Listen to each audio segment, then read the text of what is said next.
como se dixéramos, que o que une ou que o elo que nos une a todas estas actividades.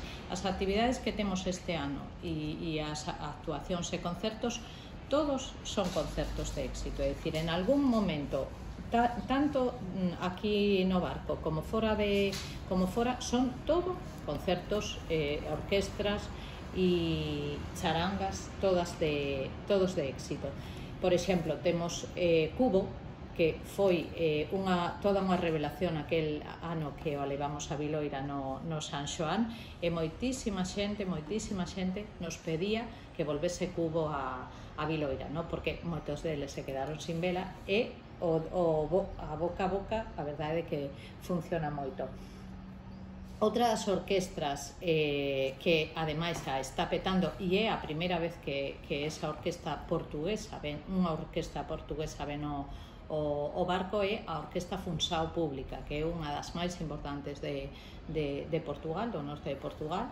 Xa estivo, lóxicamente, en Galicia, leva moitos anos facendo xiras por Galicia. Aquí hai unha comunidade portuguesa moi importante, e hai moita xente de Portugal que nos pedía a Funsao que nunca viñera ao barco, e esa é outra exitosa e además unha petición. Terceira orquestra, e creo que é non sei se é a terceira ou a cuarta vez, creo que é a terceira vez que ven o barco, Asia, é a orquestra asturiana, como se dixéramos a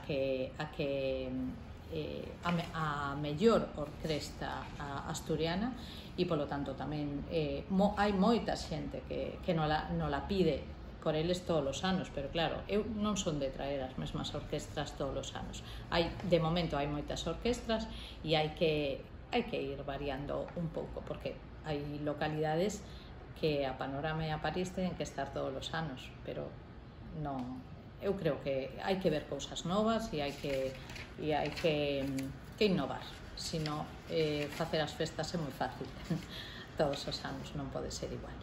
E despois levamos 3 e nos faltaría a cuarta, que é unha das orquestras máis antigas de Galicia, como é a Orquesta Trébol.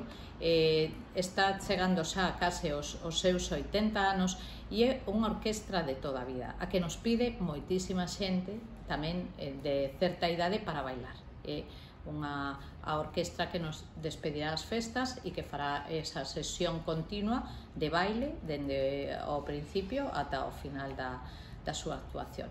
Iso en canto ás orquestras.